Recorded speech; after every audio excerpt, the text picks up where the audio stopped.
All right, peeps. On today's episode of the Kung Fu Genius, the genius will be answering questions from the Patreons. Lots of gems, lots of Kung Fu flicks that should have been made, lots of, hey, I got this idea. Kung Fu in the Bronx, hip hop, Grandmaster Yip Man, we'll name it Yip Hop. Let's get to it. And every day, I practice martial arts. Yo, Dre, how you doing, man? Sifu, how are you? Doing well, man. Okay. It's been a while, man. It's been a while. It's been like 30 minutes since we recorded an episode. We can't take so big breaks between recordings like this, man. It's just terrible. I know. We lose our rhythm. We really haven't seen each other in so long. Dre gets frogs in his throat, all sorts of wild It's stuff. wild. Mm-hmm.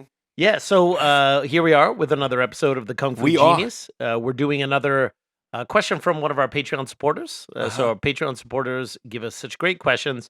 It's Usually so what I dope. do with them is I will ask them for, ask me anything questions.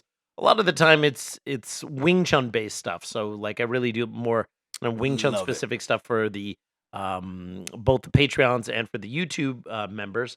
Word. But every once in a while our Patreon guys give us a good question that's great for like the general regular episodes. And Okay. I like to take the opportunity to use those ideas so I don't have to come up with my own.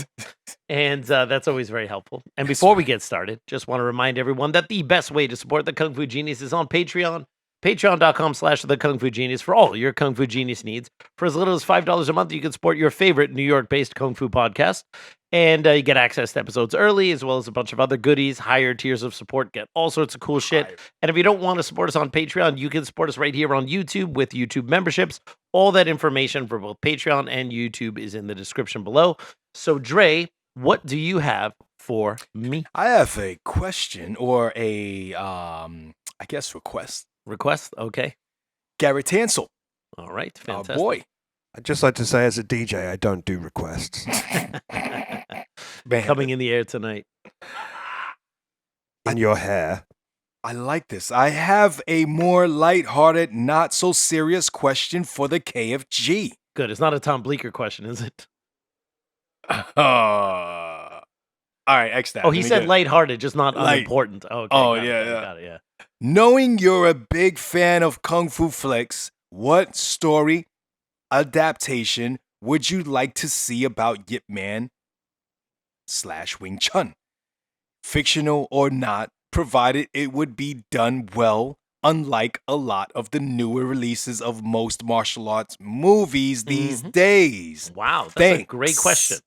So this is like where I have a bit of a, Oh, yeah. not just a crystal ball, but also I can actually make this happen and make it good. Yes. So and it what would be movies a would I want? blockbuster level movie. Yeah, what movies would I Like- want that would be good if I had the chance about Yip Man or Wing Chun or the like?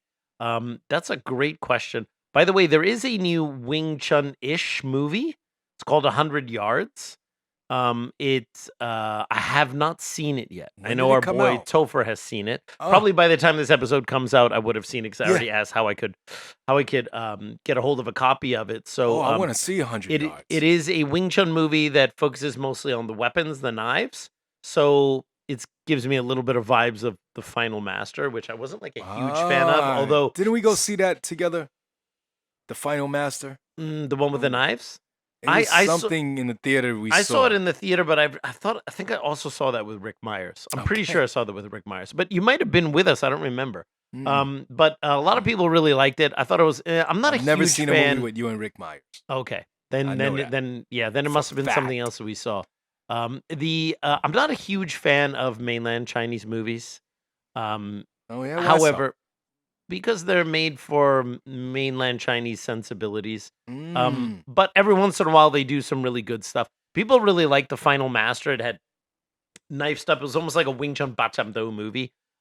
Which was pretty good. I mean, it was different. I'll give them that. I didn't really like the story, and sometimes Chinese films suffer from like, we're gonna have a plot twist. Like the person you thought was the good guy is actually the bad guy. But then another plot twist. No, that Wait. person actually is the good guy. But no, wait, that person doesn't. And what they Is do that is the one with the wrestler? Wasn't it? He played the bad guy or something. No, I don't think so. This I big don't jack even. guy? I don't even think that's mildly close. You thinking of Fearless? And are you thinking of Street Fighter? No. What's the wrestler guy who's in Galaxy? Galaxy Quest? Galaxy Quest? No, not Galaxy Quest. The Guardians of the Galaxy. You're What's talking about Dave Dave Bautista. Batista. Dave Bautista's in a Oh, Yeah, but no, that's that's Master Master Z. Z. That was Master Z. Yeah. Dre and Details. Yeah. absolutely. yeah. Master Z. I remember. So yeah, also kind of a Wing we Chun saw that movie, together. right? So all right, so let's see I here. enjoyed that. If I could make a Wing Chun movies that would be good or entertaining, maybe just good or entertaining for me. I don't know about for everyone else. I think I have one. I think. Well, tell me what your recommendation is, or what you would think of one. I don't know, KFG crew or whatever. We just, we wandering through the day, figuring out stuff or doing something. We go. Sounds to like an awful fucking movie already. So we go The through. KFG group. Wait, you know what our we're normal just life filming- is. We're all just right? filming a podcast, and then we go to get lunch somewhere, and we walk into a time portal. I see. Oh, you mean like a Dreisen? Oh, I see. I Now knew I see he- what's going on. Yeah, I knew you'd sneak him And- back in at some and point. We get back to 1950, 1960. I like how Yip he's not Man. sure what year is the Yip right year Man. for him to say. I want to say 1960 something. Yip Man yeah. teaching, Uh-huh. and we're just stuck in this time like capsule So time age. we could walk in there as three non-Chinese. I would ask him in Cantonese if I could learn, and he would basically tell me to get the F out. No, he'll say yes. And that would be fiend. End of movie. No, all he'll right? say yes. He'll say yes. The He'll say KFG yes. crew goes back in time Yeah. to ask Grandmaster Yip Man Yeah. for a lesson. It'd And be he great. says, no. No, All right? no, Closes it the door. And that's doesn't. the No. end of the movie right there. 5 That's minutes. an awful movie. A No, it's not. 5-minute film. No, he's chill. He's chill. He's chill? He's chill. So this is fan fiction. This Yeah, is not yeah, real, this right? is- This is not It historical says- yet, man, It is it? literally says fictional or not. Okay, so in this fictional universe, It's He- fun. It's like Bill and Ted Bill and Ted's okay. level. So Yip Stupidity. Man is like Socrates, But he's badass all the Uh-huh, way, uh-huh. of course. and he's not off put by the fact that we're not Chinese. Hey, not at all. He loves Okay, us. all right. He So, loves so it's us. not even remotely real. No, it's No, no, not. no. No. You know, if you're going to go all the way, then you got to go the whole hog, right? It's like we start off like have breakfast, and then the three of us have to like face off down Lockhart Road in its prime. Ooh. Right, and it's like battle royale style, Ooh. and we basically have Like to a battle. gauntlet. Yeah, we have to battle our Oh. way through To the school. to the school. Yeah, By the way, is the phrase "go full hog" is that a real thing, or did That's- you just make that up? no, it's the whole hog, and The yes, whole it hog. is a correct. Whole It is a hog. truth. Yeah, It's the whole hog, but Whole hog. he twisted it. He added his own Right. little Mikey It's not twist. the hog hole. All right, so anyway, so while you were talking, I was thinking about this. Yeah. Okay, so take it from the silly to the slightly more realistic. I think a great movie, if they did it well, Yeah. would be to explore the relationship between Bruce Lee and Wong Sun-leung. I think that would be amazing. Just that story. So you talk about like, okay, But is it okay? yeah, it is Yip Man Wing Chun. Yeah, Real. Wing Chun, Are definitely. you calling me? Like, No, first of I all, it's my didn't. podcast. If I want to just say I want that did- movie made, I can say You it. can say it, but See, you don't control the hypotheticals. Since when? Okay. well, I because like if he did, he'd have to admit as to who he really is. That's right. So think about it. Like, okay, Yeah. so we know that Wong Sun-leung was really the person who was most responsible for teaching Bruce Lee, much Mhm, more giving so him than his Yip Man, chops. Yeah. for whatever reasons, which Uh-huh. could also be part of the His tutor. story. But you tell the story about this, like, this childhood actor who's famous because he does these movies. He's got a bit of a chip on his shoulder. He Mm. wants to learn how to fight. He starts learning Wing Chun, and then he comes under the tutelage of his Sihing Wong Sun-leung, who's this great fighter. We all know the story about Bruce Lee trying to get private lessons from Wong Sun-leung by basically telling the other students of Wong Sun-leung that Wong was sick. Like, Bruce would wait downstairs, and he told the other guys, like, "Oh no, Sihing is sick. he's not there today. I didn't know that. He would send them off and then go up there so he could get a lesson, right? That's until slick. his Siheng Wong Leung realized like, hey, how come other people aren't no showing one's up? showing up. And apparently, when he found out what Bruce Lee did, the story was like he gave him a lesson or a black eye or something. Like that, That's right? funny. Well, whether all of that is true or not, but that would be a great story because the thing is that the Yip Man movies, and of course, Bruce Lee had learned some things from his Sifu, and of course, he had some type of relationship with Yip Man. Yeah. But we know that it was really Wong Leung, and that they were closer.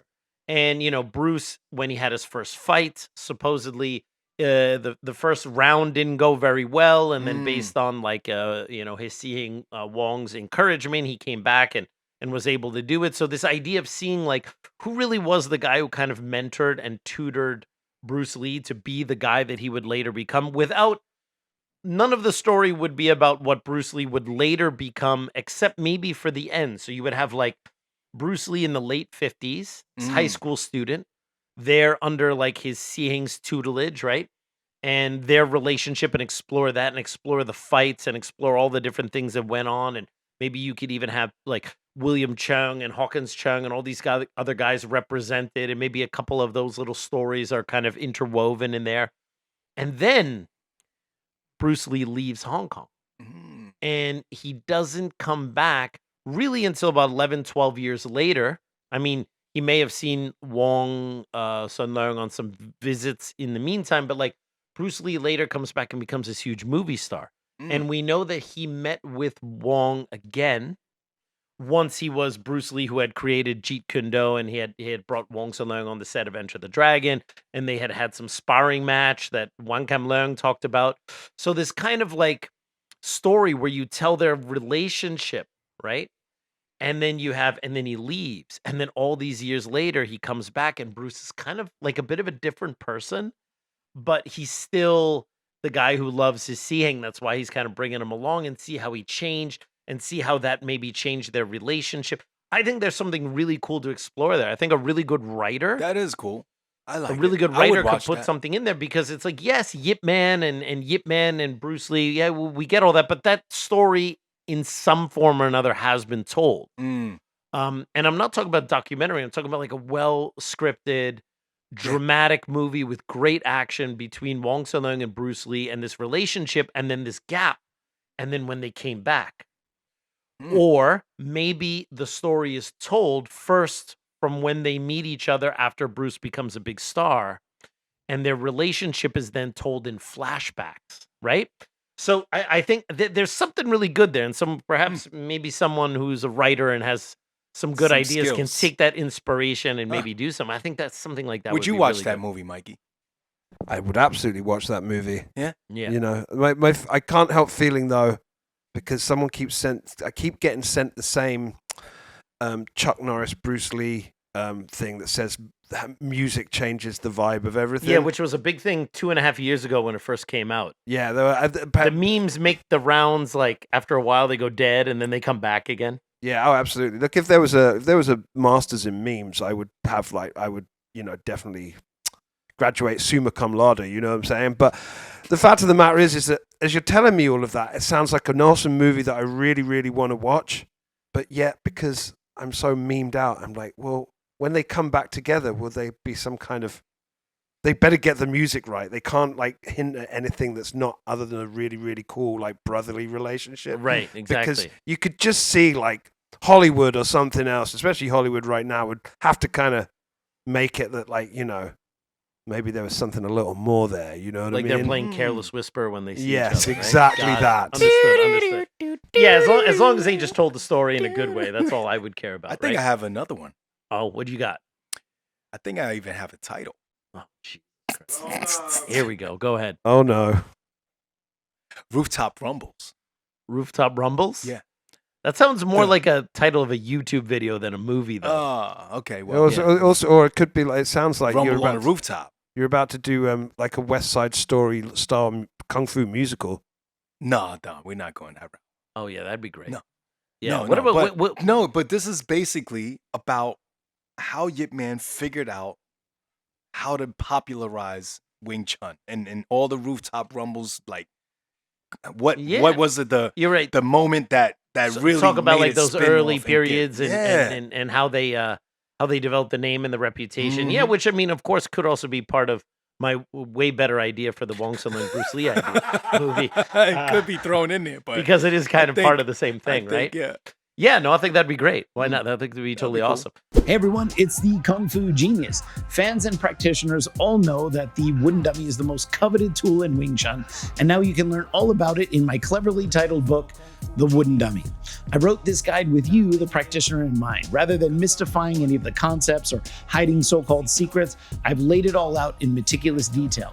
The book is contextualized for practitioners of any lineage of the art, not just those who come from WT. Over 300 pages in length, The Wooden Dummy breaks down every aspect from the form, about technical, historical, theoretical details, and it makes it the perfect companion for anyone who's learning the wooden dummy techniques.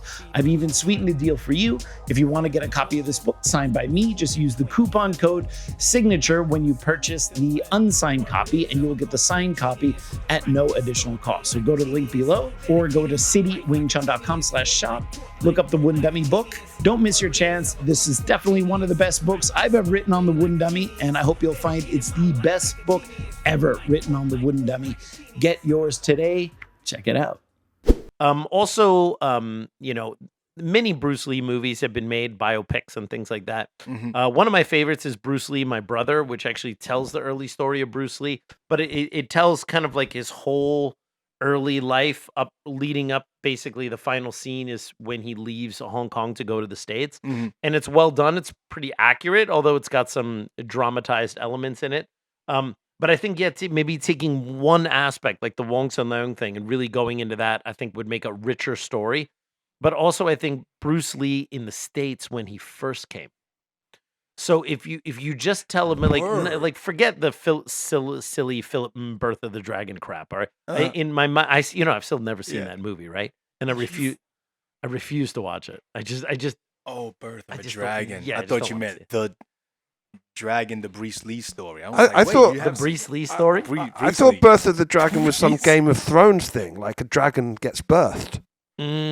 Yes. Mm. You know what I mean? Or Like you Game of actually the Dragon's Death, something like that, Yeah, right? Game of the Dragon's Death. I'd watch that film. Yes, yes. Goddamn. So I think a movie that told Bruce Lee's struggles, that In the would tell his struggles beginning, when he first came to the teaching. States, because he takes a boat from Hong Kong to San Francisco, and then he goes off. It's like I think it took like a week or maybe 2 weeks or so. I forget how long it was, Wow. but it's like kind of a longish trip. And while he's on that trip, by the way, supposedly, he was also a cha-cha guy, which a lot of times we forget. It's like one of the many talents of Bruce Lee. And he was teaching some people cha-cha for some money on the way over. And apparently he even got some new cha-cha steps and stuff. So, so there's like that whole thing. And then he arrives in San Francisco. And then according to Tom Bleecker, he had all sorts of problems in San Francisco. Anything according to Tom Bleecker is kind of a Now, joke. this boat was like a big boat. Like, No, it was like Bunch of people? it was like a rubber dinghy that goes from Hong Kong you're all the way lying, to the you're U.S. lying, you Yeah, no, it crazy. was a big Crazy. boat. Yeah, Big it was a boat. big boat. Yeah, Oh, right.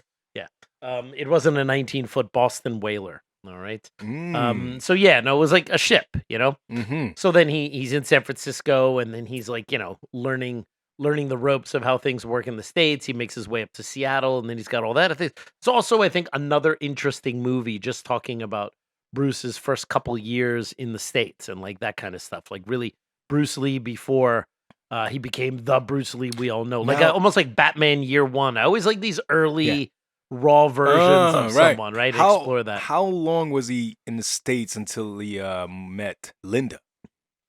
I think he met Linda in the early 60s. So a few years already. Yeah, not okay. an insane amount of time, but yeah, a few years already. So yeah, so I think like we got a potential Wong Sun Leung Bruce Lee movie here, and we have a potential separate movie about Bruce Lee's like start in the U.S., but not like a highly fictionalized piece of shit like Birth of the Dragon, like an actual.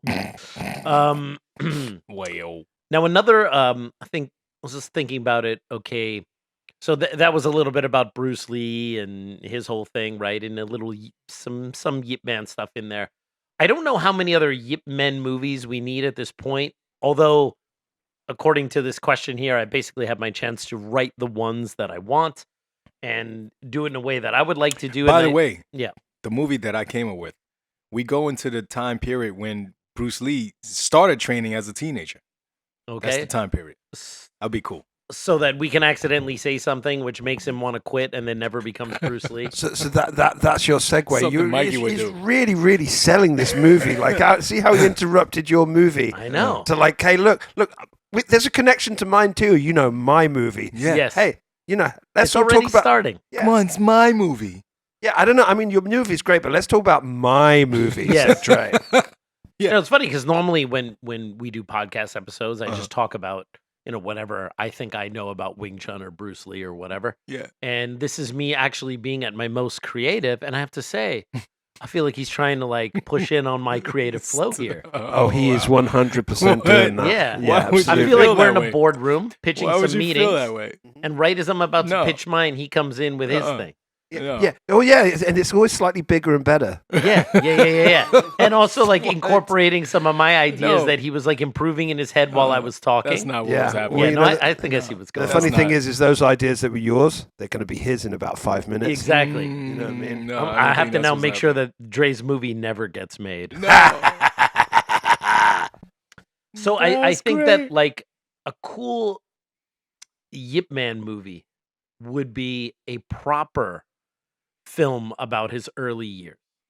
Because yeah, Okay. No, you go. because we have like the the legend of Yip Man, like Mhm. where the one you mentioned before, where it tells the early story or whatever. But that's highly fictional garbage. I mean, like when he started learning Wing Chun from his Sifu at age like 11 or 13, Mm. and when he starts having interactions with the other Wing Chun people, really like as good as we could do, tell an interesting story about Yip Man totally prior to coming to Hong Kong, but doing it in a cool way, where we both kind of like it tells like the stories that we do know, like the legendary stories, but also just kind of paints the picture of the man that he would later become, at least known as to the Yeah. rest of the world, right? So I think like a proper Yip Man, the early years movie or film. I would think I also have be another good. great idea. Here we go. So, yeah. No, come on. Is he gonna say Bruce Lee, the early years? Yeah, so that's what he's going to say. Yeah. Even though my movie was already about the early years, and he's clearly just ripping off the Yip Man early years. No, this is great. No, check this out. Yip Man, right? I'm not It's a sure good what start. era Yip Man just yet. I'm thinking more like 80s era Yip Man? pre-Hong Kong Yip Man. Thinking. And he ends up in some strange scenario time portal. Mhm. Ends up in the 70s in the Bronx. All right? In the Bronx, in the early days of hip hop. And he's navigating all these gangs and all this craziness that's happening around him. How is Okay, any of And this but realistic? it's all hip hop. Okay, but how does form- Yip Man the- come from? He becomes the hip hop Yeah, but lover, how does a and he non-English? becomes a grandmaster DJ, Grandmaster Yip Man, DJ. Okay, I'm going to stop you right This here. is fire. I'm- You I'm- know it's fire. I'm going to stop you right here, right? And I'm Why? going to say, and I'm going to just direct my attention back over to this gentleman over here. No, this is fire. We are- Thank you, Mikey. Yes, no, it's a He pleasure. gets in the Tigong. gang. He Keep it starts busting ass in gangs. This I mean, is- he's like warrior killer This in is these gangs. This is, you're absolutely right. This is a Hollywood pitch meeting, Yes. right? Except he's placing himself as the big Hollywood exec. You're coming in with the good ideas. I've got a couple of my own, right? And every time that you come up with What? this really great idea, he goes, "That's great, but how about?" Yes, and the sad thing about Hollywood is that movie would be the one that got made, not my awesome Wong Chun Bruce Lee movie. You know Absolutely. that movie will be amazing. Please Hollywood don't tell doesn't me it's do going to be stuff called like the Yip Tang Clan. that. No, this is pre-Yip Wu You, Tang. you know who's going to get This to play is- Yip Man? This is Scarlett Johansson. early Scarlett days Johansson, of yeah. hip hop. That makes Early sense. days of hip hop, Uh-huh. break dancing, all that. Mhm. The Yip Man is just like in the Yeah. midst of all Okay. this. It's like, what is this? You know what's funny? We're pre-recording this, but I've actually I've just heard the sound of the future audience listening to this tuning out right about now. No. I can hear them switching the No. YouTube to some That's Jake not- Paul stuff right now. No. I can hear them. That's So not- anyway, if you could carry on with your other great idea, please, Great. Seagung. Great. So Okay, so we did all right. A Shooting my Yip Man, a ideas proper down. Yip Man, the early years, couple Bruce Lee early years flicks. I think those would be good, but properly done, good stories. But if we're gonna go back to like costume drama, old kung fu movies, like let's just go old school kung fu, then I think the period of Wing Chun during like its early development during like the Red Boat phase in the mid 1800s, where you have these people who are like developing the style. It's not fully named yet. Mm. It's coming together. They're hiding out from the government because these are anti-Qing rebels. Mm.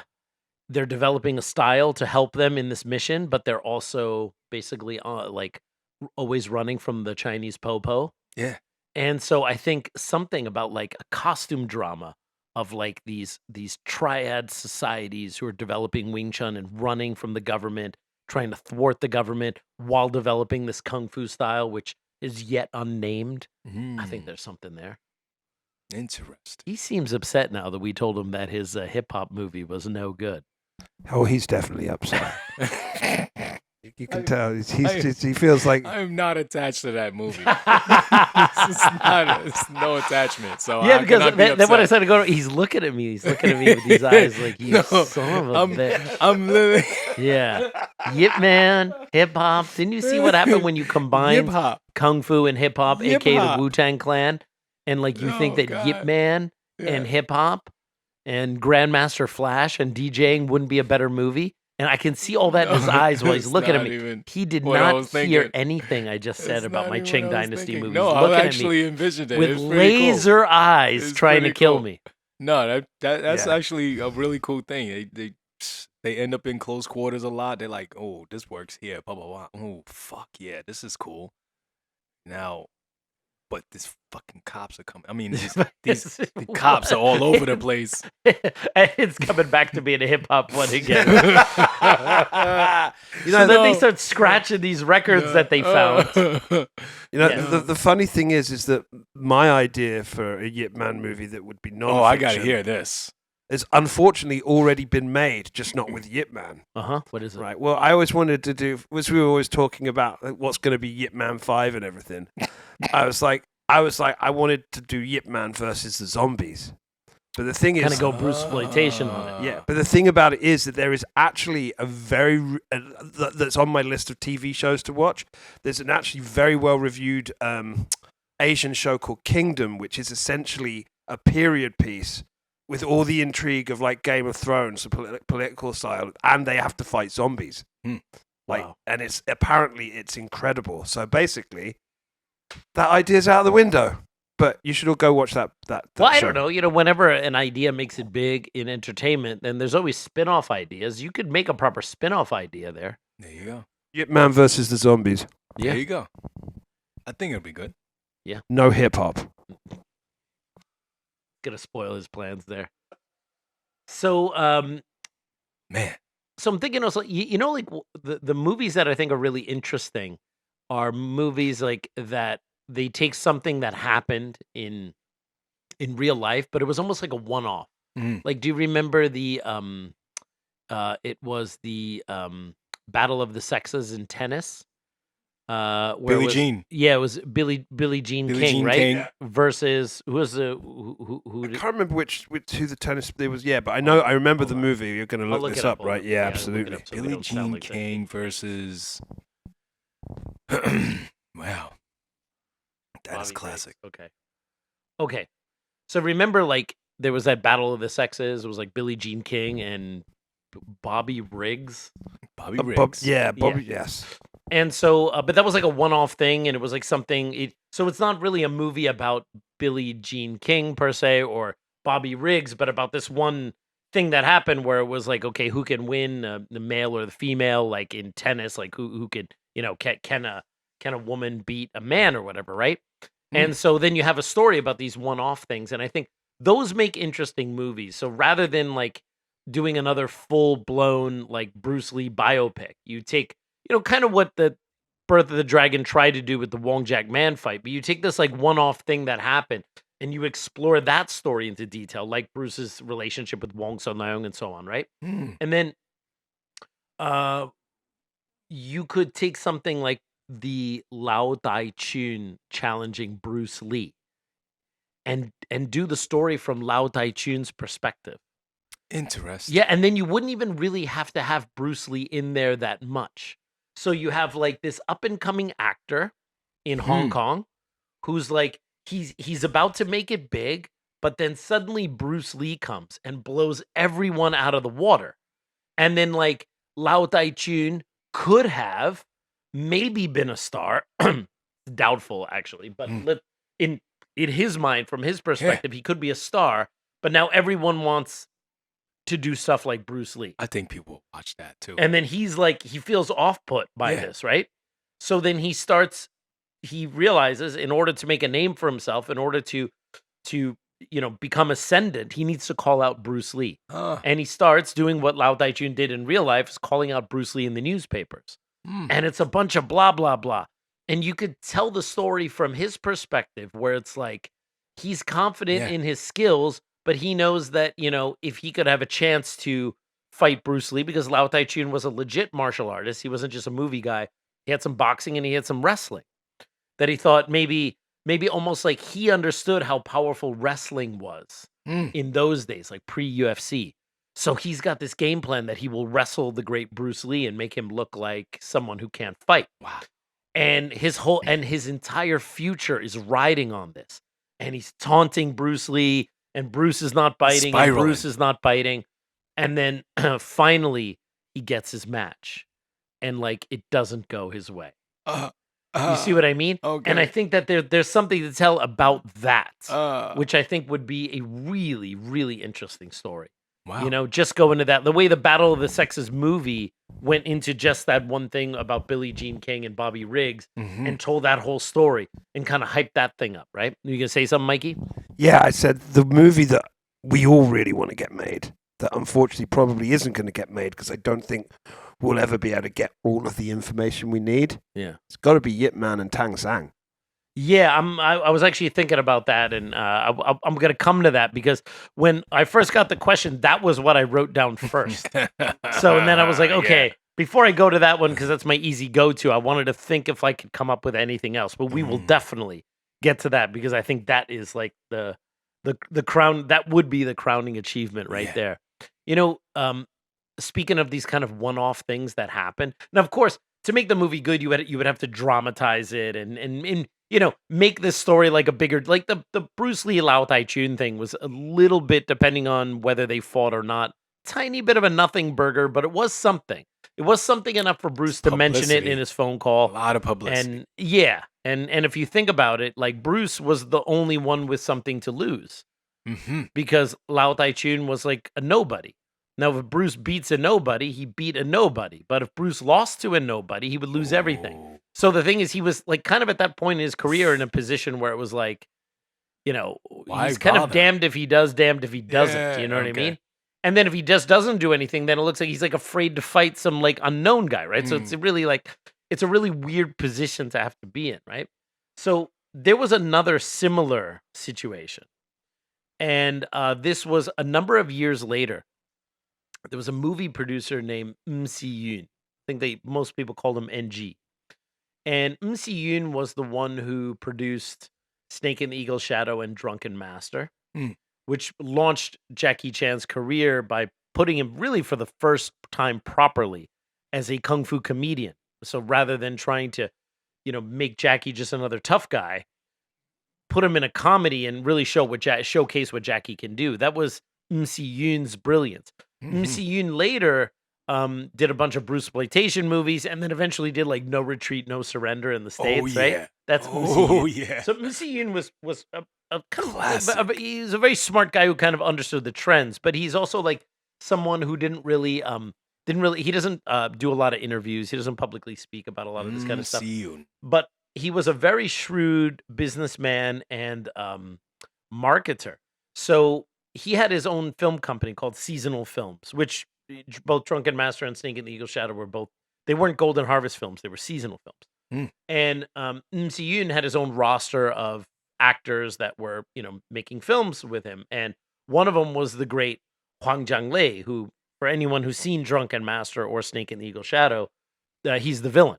Okay, Okay. who was a Korean actor and a Taekwondo expert. Now, Hwang Jung-lee is from like the old school Taekwondo. So like the old school Taekwondo was a little more kind of battle ready than say like your kind of neighborhood Taekwondo school. Like those old Mm. school guys are really hardcore. Okay. And he's like from that old school cloth of Taekwondo guy, right? Mm. There's also a story he had been in the Vietnam War and then supposedly he had killed someone using, I believe, a kick. Of course, there's a lot of hearsay and stuff like that, but the whether this was kind of propped up by Si-yoon to kind of make Hwang Jung-lee seem like a bigger badass than he was, we don't know. But most people who knew Hwang Jung-lee, I mean, he's still around, but who talk about him from that time will usually attest to the fact that he was a legit badass. In the time that Hwang Jung-lee was making a lot of films in Hong Kong in the late 70s and 80s, I believe he actually operated a Taekwondo school in Hong Kong. Mm. And one of my very first bosses, who was from Hong Kong, told me that he learns some Taekwondo from Hwang Jung-lee back in the day. Wow. So Hwang Jung-lee was a total badass. But of course, in Hong Kong, there's a little bit of, especially at that time, there'd be a little, people wouldn't really accept like a Korean actor being like a big star. It's one thing if he wants to be a bad guy or a kind of a supporting actor, but like, I believe that Si-yoon really wanted to make Hwang Jung-lee a star Mm. because in those days they didn't shoot with sound anyway, so it actually didn't matter that Hwang Jung-lee didn't speak Chinese. And if you watch some of those old documentaries, they will tell you that for the most part, like they didn't even know the dialogue, and the dialogue was going to be dubbed in anyway later. So for the most part, they're just kind of flapping lips at the person they're standing in front of, and all that's going to be fixed in a dubbing studio later. Mm. So it didn't matter that, Interesting. you would never have heard Hwang Jung-lee's voice anyway. Really didn't matter that he did not speak Chinese, which is kind of unique of those films because it means that those Hong Kong films shot without sound, they were really the only films that were being made in which it really didn't matter. The acting, performance, and the dialogue did not matter at all because that would just be dubbed later. So Si-yoon wants to promote Hwang Jung-lee as like his next big guy, right? And Hwang Jung-lee is a legit badass. And if you've watched Hwang Jung-lee do the kicks as a bad guy or as a good guy, whatever Yeah. movies he's in, Nasty. he's in Hell's Wind Staff. He's in, like a lot of Wu-Tang quotes. I remember you are put me also on to him. Yeah. Hwang Jung-lee stuff, right? If you look at his skills, I mean, it's just incredible. Just able to hold those like vertical side kicks and just his ability to do spin kicks and string kicks together, multiple kicks, jump multiple. I mean, just amazing, really amazing. And in an effort to promote Hwang Jung-lee, Si-yoon put in some kind of challenge. I believe he did it in the martial art magazines, perhaps in the newspaper, saying that Hwang Jung-lee could beat any of the other martial art actors in Hong Kong. So that, because he's a Korean guy, maybe there's no acceptance. Well, guess what? This Korean guy can kick the shit out of any of the Chinese movie stars. And Si-yoon seemed, now I don't know how true this story is, or maybe this story itself is also like folklore, which if the story is not true, or maybe it was just a press plant or a story put in the press, but it wasn't real. Even that is kind of an interesting story. Like how they made up a fake challenge or whatever, and then maybe people came to actually really challenge him or whatever. Like whether it was real or not, I think that there's a really funny story there because they were going to do it on TV and it was going to be live and it was going to be like on a stage and then be an audience. It was like a really big deal. Like Si-yoon was going to promote this as a big event. So someone would come, supposedly another Chinese movie star or at least an actor, and then would challenge Hwang Jung-lee, and Hwang Jung-lee would trounce this guy. And then this would be another way to promote future movies made with Hwang Jung-lee, right? Although I don't know how well that would do. I mean, it's a great idea in theory, but also like he's basically insulting the Chinese people to their faces by saying like, my Korean guy will beat up any of the Chinese guys, and he's doing this in Hong Kong. Damn. So I don't know if it actually really happened. And Hwang Jung-lee, let's say he wins this fight against, let's say even like a B tier or a B level Hong Kong movie star. Like, would people be more outraged? And then would they try to send someone else to come in? Would they be pissed off? Would they not want to watch it? Would they think it was insulting? It's interesting to think about like what, because it's one thing to come up with the idea. It's another thing to deal with the aftermath of it, right? So I think that the Hwang Jung-lee fight story would be interesting. Then, supposedly, someone did come to answer the challenge. Mm. And that person was like ready, and I guess he was also a good fighter. And I think I've read this in one of Bay Logan's books, although I could be misremembering and layering 20 different stories on top of each other. So if anyone knows the actual story or knows whatever I got wrong, please comment below, because this is like, Feel free. this part here is fuzzy memories with the KFG, right? Because I read it, like the exact Fuzzy details, I'm time not with sure. KFG. But supposedly one guy was going to come and challenge Huang Zhonglei, and he was like ready to go. And then that guy's wife saw some report or something on Huang Zhonglei, or read an article or something where it said Huang Zhonglei had once killed a man in combat or whatever. And then she basically told her husband, no way you're going to go do that fight. And then she was the reason why he didn't do it. Right. But even that, like, all of this is kind of a funny story. Like, if you had a good writer who could punch up certain aspects of it and treat this as like the circus that, even if it didn't really come to blows literally, but it's a movie, so you could make it come to blows, or almost. I think there's a really funny story there. Even if you just took the inspiration of this story and you didn't make it about Huang Zhonglei and Si Yun, but you just said, okay, it's a story that takes place in the late 70s. You have an up and coming movie star in the wake of Bruce Lee. Maybe he doesn't have the acceptance, but he's a really good fighter. And then the Chinese promoter tries to promote him against the other kung fu guys or whatever. And then it becomes this huge circus, right? So I think that Chaos. Yeah, I think that there's another movie there, right? And by the way, if anybody takes these ideas and turns them into actual movies, you better give me writing credit and a bunch of money and some FU money so I can retire. I think I have another. Oh, here we go. Let's go, Dre. And I have a title. Oh, excellent. Yeah, bring it. Movie called Alcindor. Why Alcindor? Lou Alcindor, Yeah. Kareem Abdul-Jabbar. Yeah, and this is, of course, back. I think you'd get canceled, though, if you had called it by that title. Because that's not how he identifies as, sir. Yeah, you're dead naming him. Yeah. You're gonna make a movie about Muhammad Ali called Clay? Why not? Or Cassius? Cassius. Yeah. Anyway, so just like that relationship with Bruce that he had. Well, you got to make a learning Wing movie about Chun. Kareem Abdul-Jabbar called Alcindor, then just make it about the brief time he knew Bruce Lee. I mean, how long did he train with Bruce or train under Bruce? For a few years, Okay. but on and off and sporadically, and like I mean they were close, but they didn't see each other all the time, from what I understood. Well, it can definitely his time with Bruce had to have maybe sparked. Yeah, but the then way that he then approached that would basketball. be a small part of Lou Alcindor, aka Kareem Abdul-Jabbar's life. I think you'd be squeezing a lot to It's make 3 years. Yeah, but it wasn't 3 years. I mean, it's like Yeah, Kareem here Abdul-Jabbar and started there. training with him, and then for about 3 years, and then Bruce Lee died. But that was very on and off. They knew each other for 3 years. Doesn't mean they were with each other all the time for 3 No, years. they weren't together. But let's say, of course, Kareem was doing his thing on the court. Boom, boom. He was nasty.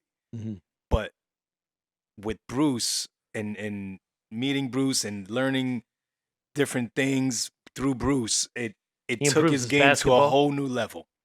And he became the highest scorer of all time for a long time. Right. But something nuanced like that. Yeah. Be fun. There's something there. I think Yeah. so. Yeah, something that can be it'd be fun. explored. We don't have to name it Alcindor. No, that's not. It's not like that. Yeah. You know what Bruce's nickname for Alcindor was? What? Called him Lazy Lou, because he didn't train hard. He was always skating off of his talents, right? Yeah. I mean, Lazy from Lou. what I've heard, I don't know. Lazy All right. Lou. Another movie. Now this is maybe getting a little OT. Maybe to- that sparked something in him, in Kareem. could be. He be calling me lazy. I'm a show. I can't be called Lazy Lou. Let me change Yeah. my name to Kareem Abdul-Jabbar, so Yeah, no one can call me yeah. Lazy Lou. That's the motivation right there. It Right. has nothing to do with a Right. conversion to any other religion mean, or anything like that, right? Dude became the highest scorer for the longest time. It's insane. He was literally amazing. But his best role will always be in Airplane. I don't know. I think it's Game of Death. All Are you a Wing Chun instructor that needs some extra guidance in your own training? My private online Wing Chun training offers a multitude of benefits for instructors. Here are some of those benefits. 1, access to expert guidance, namely me. With my experience teaching instructors from all over the world, I can create a program just for you, whether it's the details of the advanced Wing Chun, something more fundamental, or just to help you create a program for your own students. 2, flexible learning. The training can be worked around your schedule and what's most convenient for you. I don't charge extra if you bring a training partner to do the lesson with you, so bring that partner and you can get more benefit, and I can teach the two of you how to train together. 3, comprehensive curriculum. Whether you want to teach in a more traditional way or you want to upgrade your material to a more modern style, I can help you create the perfect program for your students and for yourself. And 4, personalized coaching. This program will be exactly what you're interested in without any fluff or blah, blah, blah to run things out. We get right to it, and I want you to be happy with the improvements to your training and to the curriculum. Don't miss out on these incredible benefits. Enroll in online Wing Chun private training with me and take your Wing Chun skills to the next level. Use the code KFG online to get a 15% discount on monthly subscriptions for either 2 or 4 lessons a month. Use the link in the description below. Don't forget to use the code KFG online to get that 15% discount on the subscription of your choice as soon as possible. And I will see you online. So another idea that I have is, okay, it's a little OT to like Wing Chun, let's say, but like that entire period of the 1960s where you have this confluence of things going on at the same time. You have the rise of Chinese martial arts within Hong Kong culture, because although obviously Chinese martial arts had been part of Hong Kong culture for a very long time, but for majority, let's just say of the 40s, 50s, and 60s, there was a perception that Chinese Kung Fu was really just something kind of for like the lower class, something that triads would train, you know, like so that they could fight more efficiently in their gang fights and things like that, right?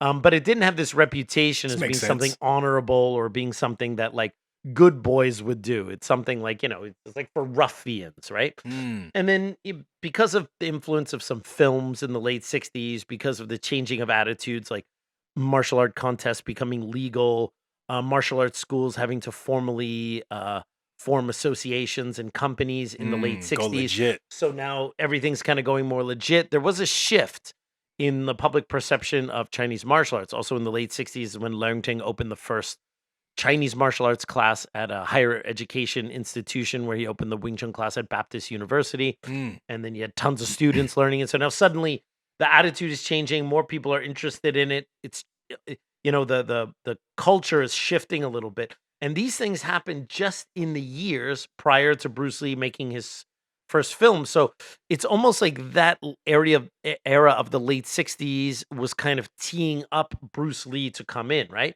But the 60s in general, you have so many great stories you could tell there, because you have Kung Fu becoming ascendant. You have all these corrupt cops like Tong Sang, who we'll get into in a moment. You have these squabbles between Chinese martial arts schools.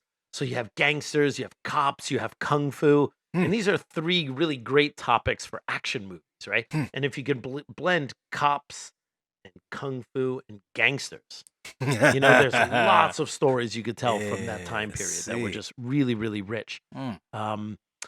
Also, I think off topic to Wing Chun would be to tell some stories of maybe like some of the early Hung Gar pioneers in Hong Kong, like Lam Chou, and some of the wild stories that kind of happened there. There's also some story that is still in relative contemporary history. Apparently in the early 70s, there was a big melee between Lam Chou students and like some gangsters or whatever, and the knives and hatchets and stuff. And this is in the early 70s, right? And I just, I love those kind of stories, right? And I want to find out like what happened that made that thing, you know, happen, right? Yeah. I think we should do a movie about Bruce Lee's time as a triad. Yes, but then we would need to go to the psychics to get all the information. We need to consult with Chong Yi-Itsu, who I'm sure has passed away since 82, and Feng Kyoto. Yes. Does this mean we'll also have to like cut in Bleecker for like kind of like royalties as well? No, because Bleecker, it was not the founder of Chong Yi-Itsu and Feng Kyoto. He was just reading the transcript of a totally really real psychic in 82 channeling Bruce Lee. I mean, like, he's just reading the transcript of this totally real thing that happened in 82, where a psychic who knew nothing about Bruce Lee, totally wasn't making up fake Asian names when she was pretending to talk to Bruce Lee's spirit and saying that he was murdered by Chong Itsu and Feng Kyoto. Please tell me that he must have double vetted all that information. He must have known that there was a Chong Itsu triad member in Hong Kong. Must have. I mean, if for nothing else, we need to have a movie made where Feng Kyoto and Chong Itsu are actually characters. Yes. That has Well, to happen. it has, and I don't care what time period that film is being made. Absolutely. We need to have Chong Itsu needs to become a meme. Yeah, right. Absolutely. Yeah. So, which comes to what Mikey mentioned earlier. It's like, I've been a huge admirer of Tong Sang, who was one of Yip Man's students, who was also one of these very famous T-money collecting cops. So he had some triad connections. Eventually, he had to flee Hong Kong in the late 70s when the ICAC started coming after these old-timey corrupt cops. But Tong Sang was a very interesting character. Very well-spoken. Had in the era of the 60s where people generally wore dark color suits, he wore a white suit. He was tall, he was big, He was into Wing Chun. He loved fight sports. He loved to watch fights. He loved to instigate fights between people. He loved to referee fights. He was the kind of guy who definitely would like to watch boxing and stuff like that. But he was a cop. Yeah. He had triad connections. He was one of Yip Man's students, famously shot this secret footage of Yip Man that no one has ever seen. Ooh. And Except for you, maybe. and a few other people, and is responsible for a lot of those changes that happened in the late 60s. But there are a lot of stories about Tong Sang because there was a period in time many, many moons ago, 10 years or more, where I wanted to write a book about Tong Sang. And that book about Tong Sang eventually is rolled into what I'm now working on, which is the Yip Man documentary, because it was just so hard for me to get. There was certain stumbling blocks I ran into when trying to research the late, great Tong Sang, because the few people that I had a chance to talk to who knew him, they told me what they could, which wasn't much. It gave me a little clue here, a little clue there. But like when I started to put that book together, I put a timeline. Like I needed to find out where was he born, what was his childhood like, what kind of things happened, how did he become a cop, all these kind of things. How did he get into Wing Chun? Like, why did he have to flee the ICAC? Like, what happened to him? How did he die? All this kind of stuff.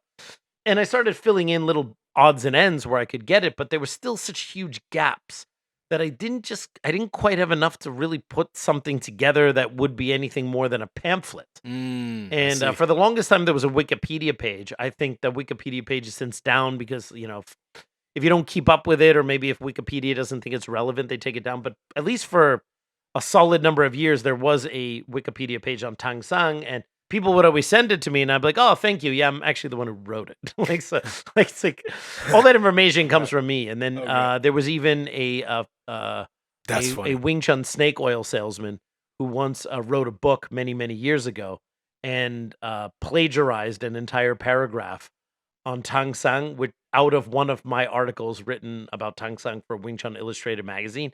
Just straight up ganked a couple lines of it, and didn't say that was from my article or anything like that. then the next paragraph had like a backhanded compliment that he gave me, right? And so so I've been researching Tong Sang for a long time. There's an amazing film in there somewhere, just if we could get all the information.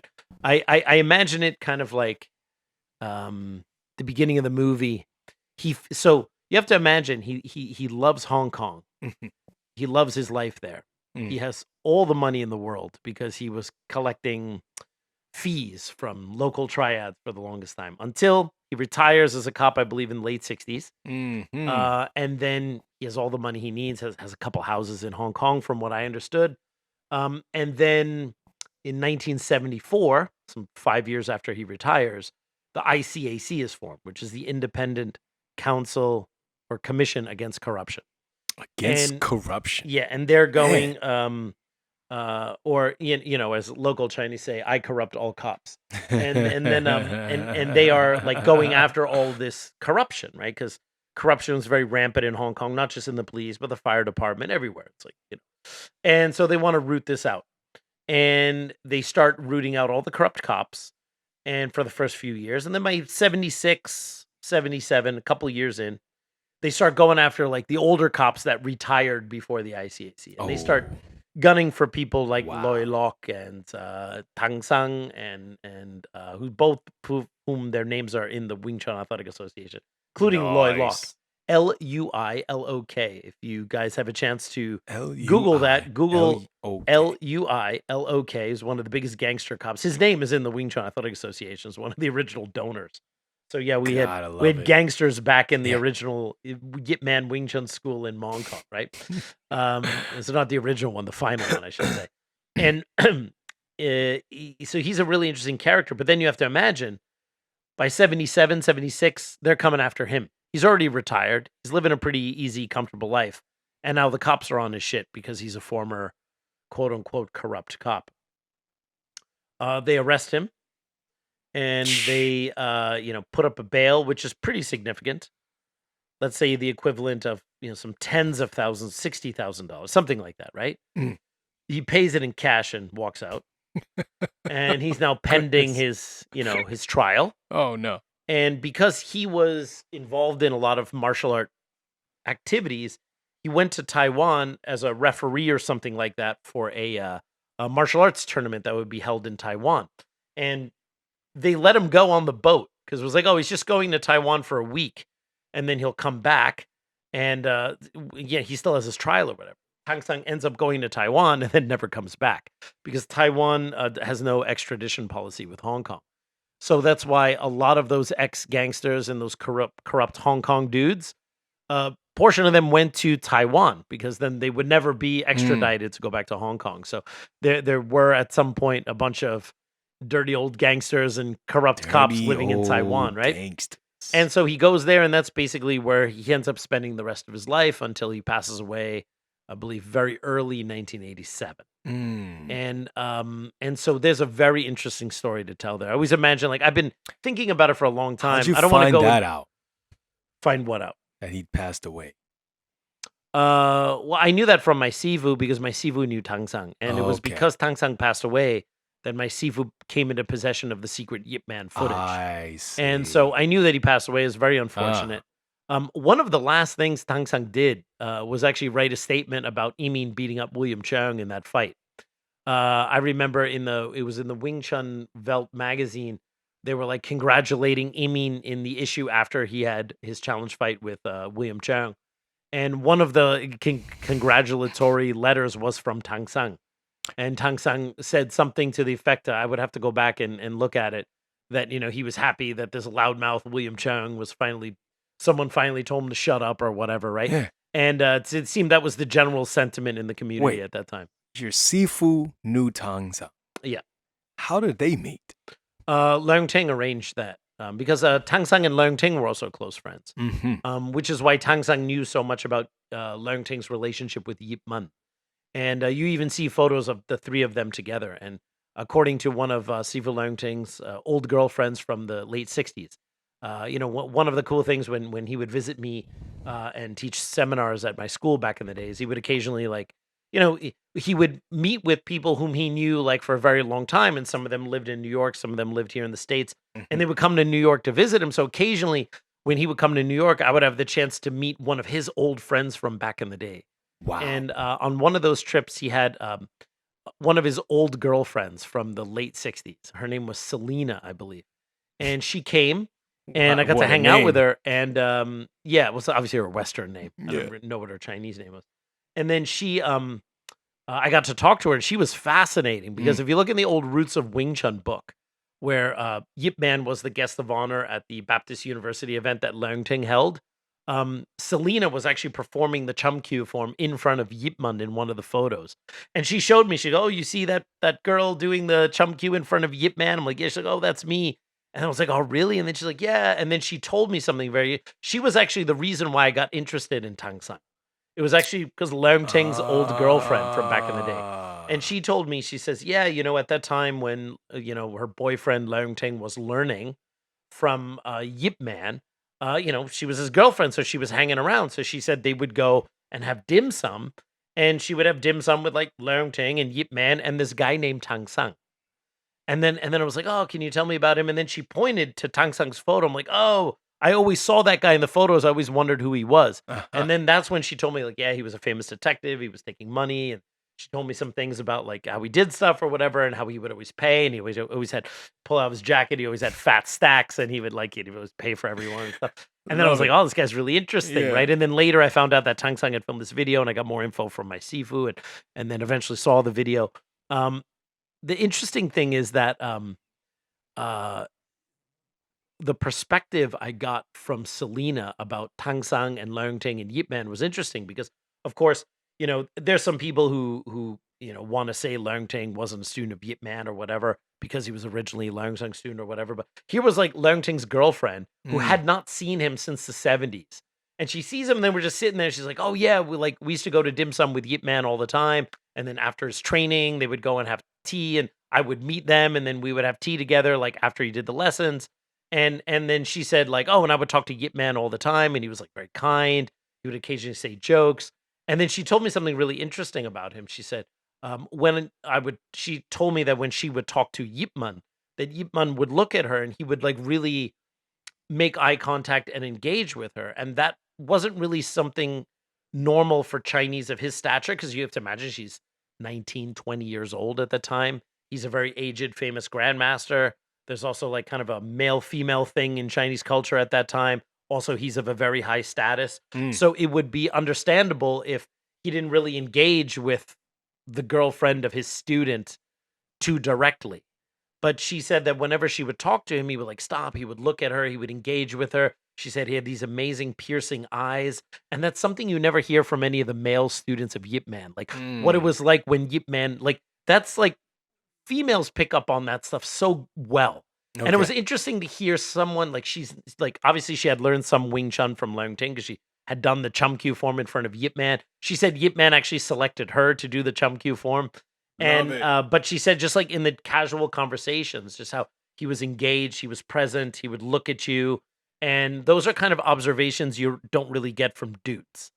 So, and then she told me like about Tong Sang and stuff like that. Yeah, were you going to say something, Mikey? Well, yeah, because the thing is, it's like you keep saying, you know, you need more info. I don't think you do. I think you have enough for a solid movie there. Yeah, for a movie, but not a book, which was my original thing. But I'm not a screenwriter. I think that's the problem. That's fine. You just write a treatment and then you get someone else to write the script. Right, someone to write. Yeah, but I just gave away the idea on the podcast. Someone's going to steal it. I don't know. We're still pretty niche. I think we're fine for now. Okay. You know so then I'll go ahead and try to do it. I'll write that treatment.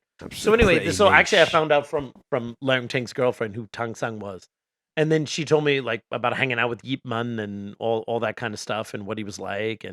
And yeah, so it was really cool. So yeah, I think, and Tong Sang's nickname was Thai Wong, the Big King. And that's got to be the name of the movie, The Big King. I actually think it should be a premium cable show. It should be across 10 episodes. Yeah, it should be on Hulu. Yeah, on Hulu. Yeah, let's do it on Tubi. On Tubi, perfect. No, we're going to put it on Showtime. Apple. Uh-huh. No, not Apple. Yeah, Apple. Paramount Plus. You know who else has a really, really great story for a movie? Who? Chun Wai-man. Oh. Think about it. Chun Wai-man, he's like this. Oh yeah, he's a Wing Chun guy. He's not a Wing Chun guy. Chun Wai-man he originally learned this Tam Ga Sam Chin style, which is a very hard Southern style, related, not unrelated to traditional Okinawan karate. And then he later gets into boxing and I guess what you could call kickboxing at that time. Although sometimes I think in the early days they didn't really have a name for it. And it becomes, you know, like a fighter. And then his story is interesting because he's like, he's a young guy who's a triad. He's an actual triad member. He's a martial artist. He learns traditional martial arts, but he also likes modern martial arts and boxing, and he likes fighting. He becomes a police officer and gets kicked off the police force because of his triad connections. And then decides to try his hand at movies. Yeah. And then very early on, gets to be in some, you know, very small films, gets to meet Bruce Lee, and respects the hell out of Bruce Lee. And then later becomes like a movie guy in his own right, but he was also still a triad. And this kind of how do you be an active triad boss and a movie star at the same time? Although he was never like the big marquee name, he would often either be a villain or usually a villain, or he might be a kind of a supporting character. But he did make quite a number of films, and is very well respected, and I think also feared. And I think a movie about Chan Wai-man and is very, very interesting. Although this is all fantasy football at this point, because the problem with a lot of these film ideas is that Hong Kong films now, and the Hong Kong film industry is now basically at the mercy of the Chinese censorship boards. So if they make a film that has subject matter that mainland China deems Mao Zedong would turn over in his grave if you made a film about this thing or whatever, they're just going to say no. And then that means now you don't have that entire huge mainland audience to promote your film to. So there are certain types of topics you're not allowed to have in film. From what I've heard. Now, these things may change from time to time, or maybe added or deleted or amended. But stories about ghosts, stories about corrupt officials, because of course the mainland Chinese government doesn't want Chinese people to think that their government could ever be corrupt. Now, it's okay if foreign governments are corrupt, because we all know foreign governments are corrupt. But there can't be anything like in the Chinese government that's corrupt. They will make some exceptions when it is a film, a period piece, right? So maybe that would be the way in, because we're talking about Hong Kong in the 70s, and you can see see what Hong Kong was like before it went back to Mother China. It was all corrupt and everything like that. But yeah, I think that they would be a really cool Chan Wai-man movie in there somewhere, right? Okay. But I think that kind of honorable mentions. Now, funny things, we only came up with a couple Wing Chun or Yip Man based ideas. You see this. For me, there's a lot of other movies outside of that whole thing. All of mine were Wing Chun based. Good. You did a better job than I did keeping it topical, right? I think a biopic about Alexander Fu Sheng is long overdue. Ew. Alexander Fu Sheng was this huge star in Asia, also a comedic kung fu guy, not unlike Jackie Chan, who just had this meteoric rise and had a wife who was like a singer. And she was a pop star, and they were like this kind of Hong Kong dream couple. But there were problems. They ended up getting a divorce, and then he ends up dying in a car accident. Tragically, nearly 10 years after Bruce Lee died. Yeah, living in the same house that Bruce Lee lived in. That was the grave we went and visited in Hong Kong. At the temple next to where Grandmaster Yip Man is buried, which, if you come on the ultimate Hong Kong Kung Fu tour, I'll take you there. So yeah, I think it's weird because there are some biopics in the Hong Kong film world. Most recently, they did a fantastic one on the late great Anita Moy, which is an actress who did it. I forget her name. She hit it out of the park. Whether you want to consider some of those Bruceploitation movies from the 70s as biopics, but they don't really do that too much. Hong Kong film industry, for whatever reason, they'll take inspiration from real stories and spin it enough, but they don't really do like proper biopics, even though there's so much content. So like an Alexander Fu Sheng biopic, this like rising star who dies tragically, it's an incredible movie to be made right there. But I think the movie that I'm surprised hasn't been made, and if I was a screenwriter, I would do this. Betty Taiping. Betty Taiping? Betty Pei-ting. Betty Taiping. Betty Ting-pei. There you go, finally. On the Well fifth played. time is a charm. No, I don't think anyone wants to see that movie. Why not? First of all, it's not that interesting. She was a B-movie actress. Her own film career was not very interesting. The thing is that when you say Betty Ting-pei, the only thing you think about is Bruce Lee's girlfriend, he died in her place. Name one Betty Ting-pei movie, go. Name one thing Betty Ting-pei has done since Bruce Lee died, besides talking about Bruce Lee, go. All right? And I've talked about some of those things, and you can't even remember them because it's unremarkable. All right? No, I don't. No. There's nothing interesting there, right? When you think of Bruce Lee, you think there's a whole bunch of things that could come to mind. His film career, his martial arts, doing Wing Chun, his kids. How about a movie about so many things, right? Angela Mao? I think that would be interesting too. She was really the first real cool doc. Big female martial arts star after perhaps Cheng Pei Pei. Yeah, of course. Yeah. She was known as the female Bruce Lee. Ooh. But I think the movie that needs to be made, and this could be an epic film. Now, it could be like a huge epic movie, or it could be like a really well done TV series, is the feud and the battle between Run Run Shaw and Raymond Chow. Oh. Raymond Chow being the rebel, the ex-employee, the turncoat who stabbed his boss in the back for reasons, opens his own upstart competing studio. Run uses all of his power to kind of press him down legally, drowning him with lawsuits, not letting him use any of these former contract actors that were with Shaw that are now trying to go with Raymond.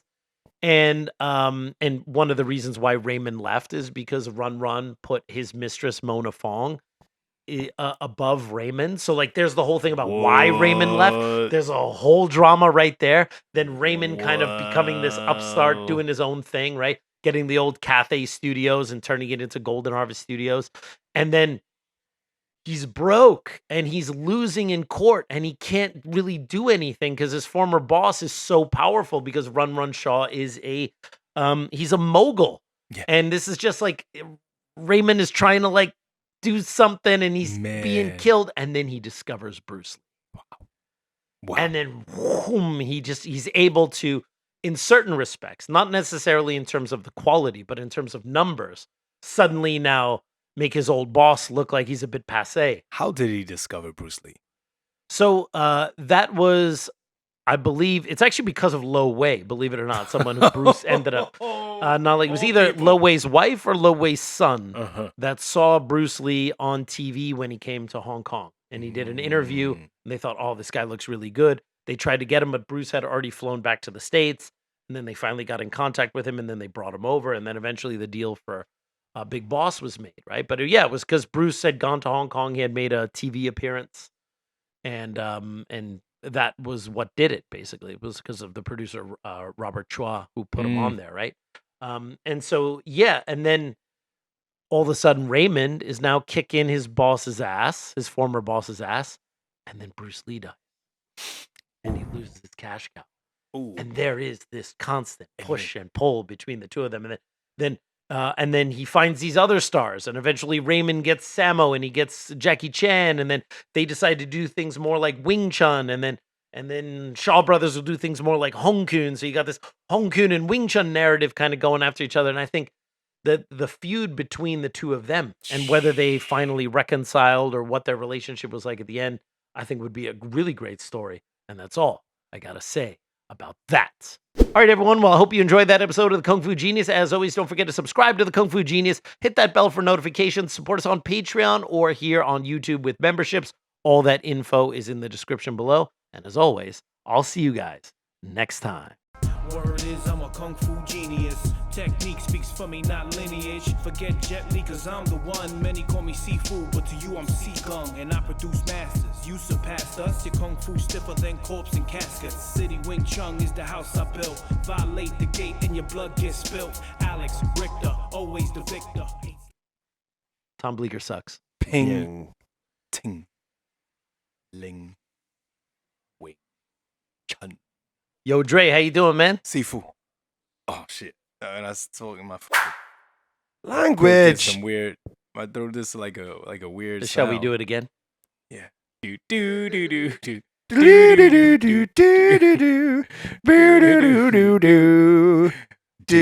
All right, voodoo guys. All right, enough. He doesn't even watch the videos that are about him, let alone any of our other ones, right?